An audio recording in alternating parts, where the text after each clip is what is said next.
Traemos hoxe a esta Cámara un debate que sabemos que non é novo. Desde logo, desde Marea, levamos insistindo con esta concreta figura tributaria anos, concretamente xa desde o ano pasado, cando se anunciou e finalmente se aprobou unilateralmente polo Partido Popular unha baixada do imposto sobre o patrimonio. Nós naquel momento non nos conformamos políticamente con unha reforma que nos parecía injusta, que nos parecía regresiva en términos de xustiza fiscal, que polo tanto era contrario aos principios do que debía ser un sistema tributario xusto nun Estado social e democrático como aquel no que vivimos. E, polo tanto, non conformándonos con esa baixada e pasado xa un ano desde aquel momento, nos consideramos que é necesario traer á Cámara unha reforma para subir o imposto de patrimonio aos máis ricos de Galicia. E si, vamos a afrontar o debate directamente nestes términos, subir o imposto de patrimonio ás persoas máis ricas, porque pensamos que é necesario recuperar no debate político a idea de cal é a función que cumpre o pago de impostos e se é xusto ou non é xusto o pago de impostos e en que consiste, neste caso, ese pago. Por que traemos o debate agora? Pois traemos o debate agora, é evidente, porque estamos en pleno debate orzamentario.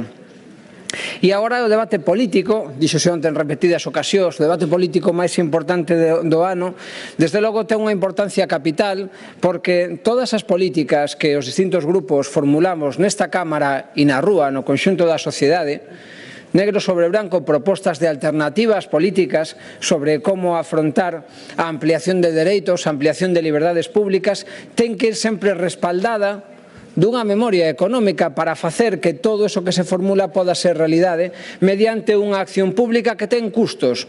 E, polo tanto, estamos no debate esencial sobre os gastos e os ingresos e, polo tanto, é o momento, pensamos, no que debía darse este debate.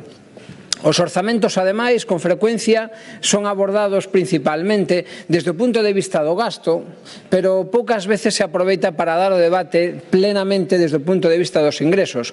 E desde Marea pensamos que o principal problema das contas públicas non é se hai ou non hai suficiente para gastar desde a perspectiva do gasto, senón recursos suficientes para poder atender as necesidades sociais. Nós pensamos que os orzamentos deberían de facerse ao revés de como se fan, non comezando polo teito de gasto e logo ver con ese máximo como se distribúe, sino vendo desde o punto de vista competencial cales son as competencias e as funcións que a comunidade autónoma ten, que dereitos hai que satisfacer, que necesidades sociais hai que cubrir, que políticas de fomento hai que implementar, orzamentalas e a partir de aí dar o debate sobre a obtención dos recursos necesarios. A facenda pública democrática de calquera Estado ten que buscar eses recursos alá onde existen, ten que buscar a riqueza alá onde se encontra. E por iso é necesario que as diferentes figuras tributarias en vigor teñan en conta este principio. Temos que buscar a riqueza alá onde existe.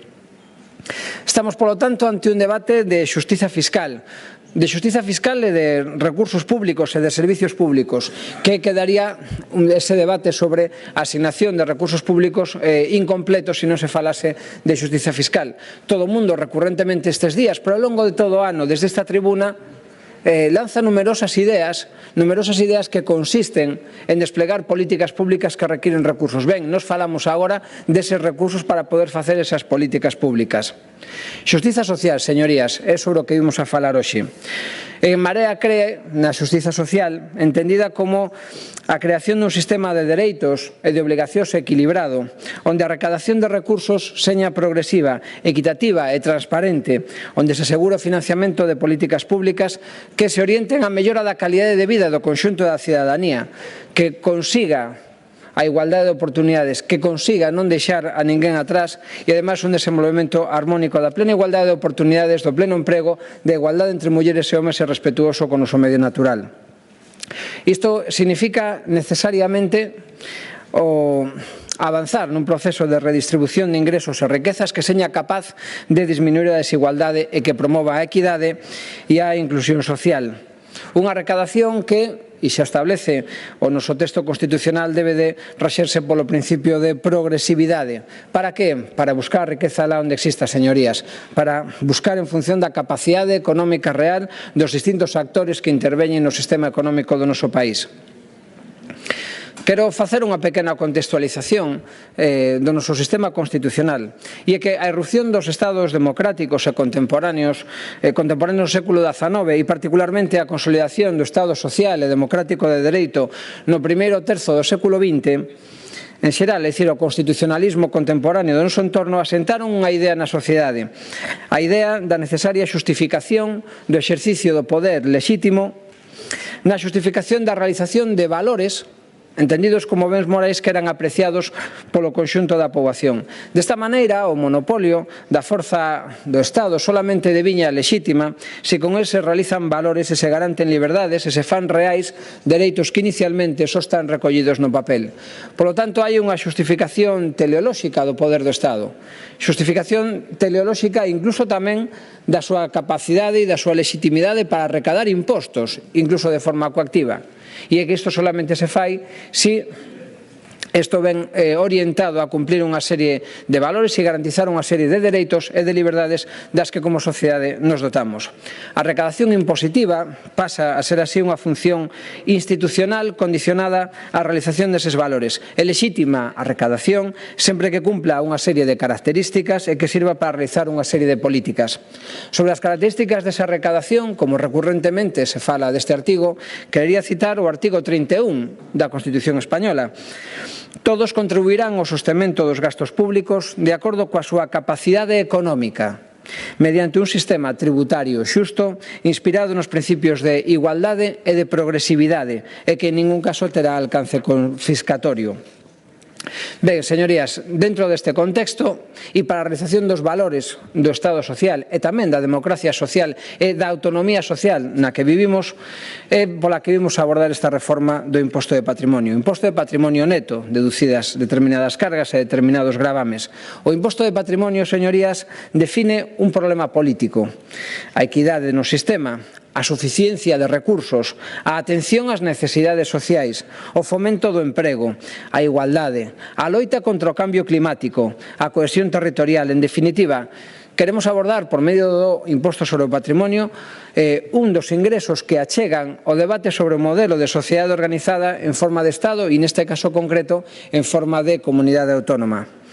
Galicia é un país, indiscutiblemente nesta Cámara, unha nación, unha nacionalidade histórica desde logo recoñecida na Constitución así, organizada en forma de comunidade autónoma, que ten un sistema tributario sobre o que ten unhas facultades limitadas de autorregulación e con este marxe de disposición realiza o que debería ser a autonomía social e a autonomía democrática, define o que debería ser unha auténtica democracia e unha auténtica autonomía do benestar.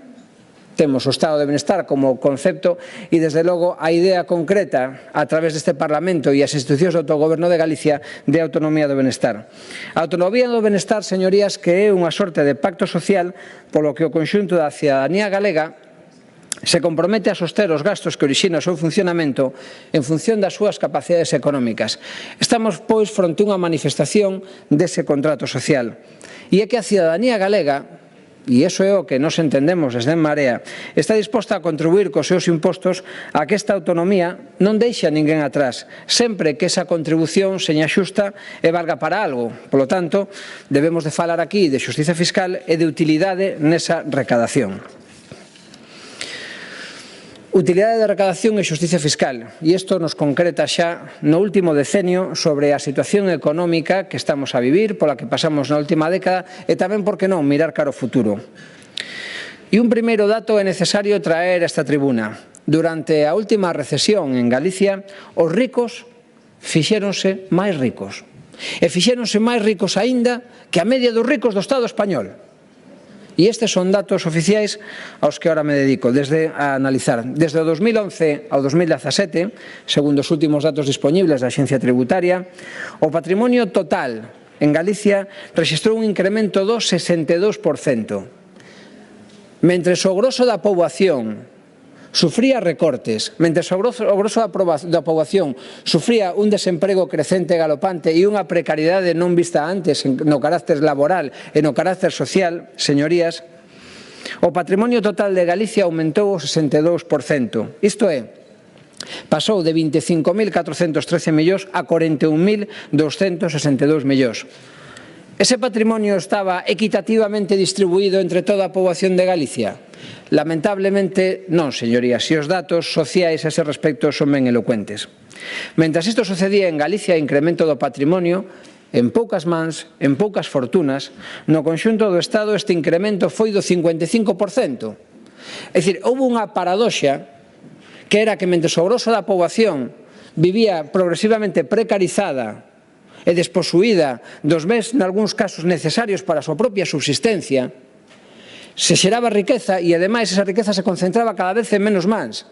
Ese titular recurrente e certo de que durante os anos da recesión económica no Estado, durante unha recesión que pasou en términos macroeconómicos, pero que como crise de dereitos non pasou todavía, porque vivimos nunha precariedade condicionada por esa etapa da que non saímos e que non superamos, de lugar a que se multiplicase por 5 o número de multimillonarios no Estado español e que a acumulación de patrimonio por parte deses multimillonarios fose completamente escandalosa con relación a como vivía o conxunto da poboación.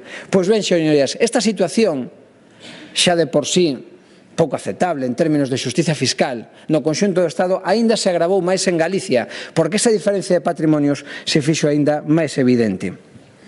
Durante estes anos o patrimonio total do conxunto do Estado pasou dos 430,6 mil millóns aos 669.000 millóns de euros.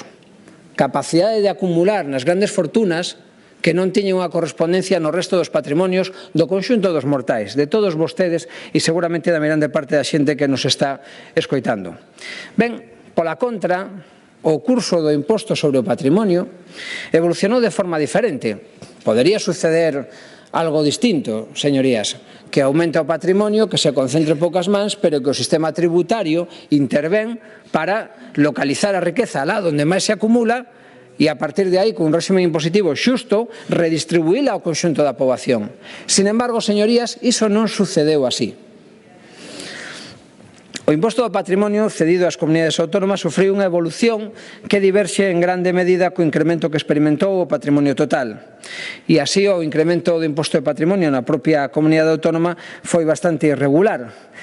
Pasou dos 620.000 euros a 90 millóns no ano 2013, descendendo aos 78 millóns no 2017 e, polo tanto, xa cunha caída descendente do 29% que se veu agravada ca modificación dese propio imposto. Quixera mosarlles unha gráfica, antes de continuar expositivo, sobre a evolución do patrimonio no noso país durante o tempo de recesión económica. Durante este último sexenio, xa 7 anos, na primeira fase, na fase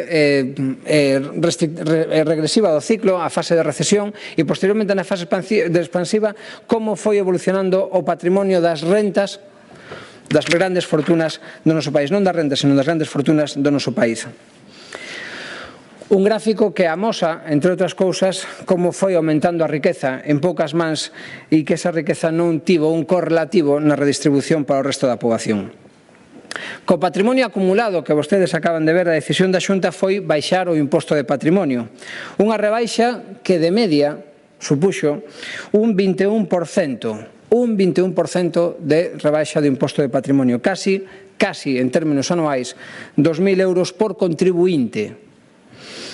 Tendo en conta os datos que acabo de sinalar, os datos da Axencia Tributaria indícanos que a base liquidable media acadaba no ano 2017 o 1,31 millóns de euros. É dicir, o tributante medio do imposto de patrimonio tiña un patrimonio de 1,31 millóns de euros de patrimonio neto, deducidas as cargas e gravames. Quero preguntarlles cantos de vostedes se encontran nesta situación. Seguramente ningún. E moi pouca xente da que nos está escoitando, porque este non é un patrimonio da xente común, este é un imposto de xente moi rica, Pois ben, con esta base liquidable, 1,31 millóns de euros de media, e tendo en conta o gravame de dito imposto no ano 2018, esta base pagaría de impostos 10.073 euros. Coa nova tarifa implantada, esta mesma base de media acabaría pagando 8.312 euros, o que implica unha reducción do 21%. Se extrapolamos esta diferencia ao número total de declarantes, a diferencia total supón xa unha cuantía de 13 millóns de euros. Pero é que, ademais, e indo ao teor da propia Constitución do artigo 31, este imposto de patrimonio, que xa de por sí de ricos, ademais, coa reforma, fixolle mellor aos superricos, porque tivo unha lógica regresiva. A modificación levada a cabo no ano pasado nesta Cámara gardou unha lógica regresiva no seguinte sentido. Aqueles que teñen unha base liquidable de 10,6 millóns de euros, que supoño que será, que todos vostedes, se lles reduciu na cuota un 0,53%, mentras que aqueles que teñen unha base liquidable de 167.000 euros, a reducción é simplemente do 0,06%. É dicir, canto máis rico, máis deducción houve na cota. Vou rematando xa, señor presidente. Cada vez máis reducción na cuota por ser cada vez máis ricos. É un imposto que se formulou, unha reforma que se formulou en términos regresivos por antonomasia.